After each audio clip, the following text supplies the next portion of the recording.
the new economic reforms which were made in 1991 and have been followed since then have shown a great impact, in fact positive impact on the economy of the country.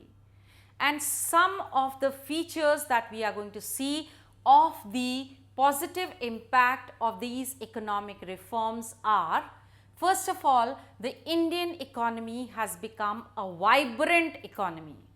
Earlier, we were a sick, underdeveloped and an economy which needed great encouragement and boost to come forward.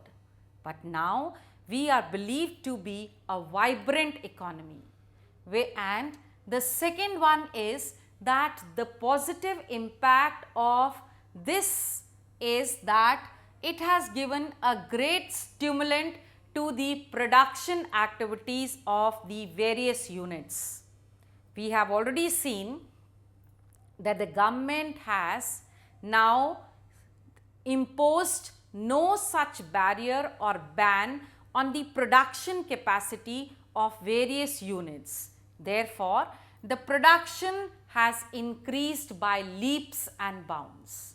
So, a vibrant economy with great production capacity definitely are great positive aspects of the new economic reforms. The third impact that we have seen is that now there is a check on the fiscal deficit of the country. It was seen during 1950 to 1990 that the fiscal deficit had become a threat to the Indian economy. Of course, not much has improved, but still there is improvement in this particular field too because of the new economic policy.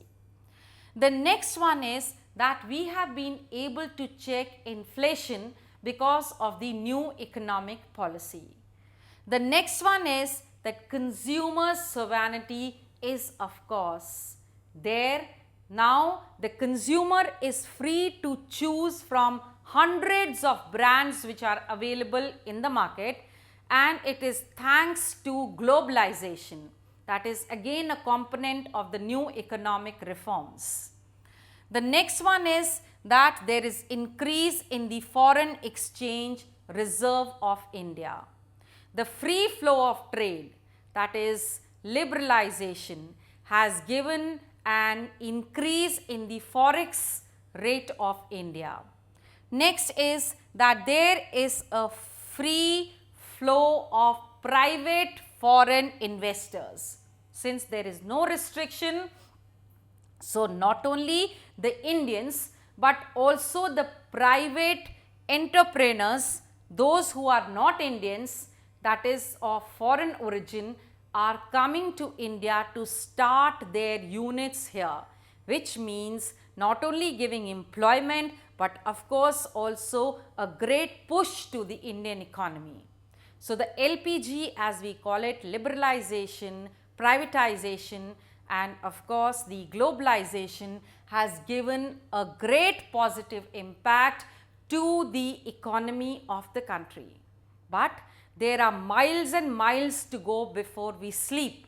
Therefore, we still have to keep on making efforts, and economists are always thinking day and night whether we should just follow these new economic reforms which we have been made, or there is a room for more improvement. While this thought is always there, but still the positive impact is definitely seen in the Indian market. And that was all about your third chapter. Thank you.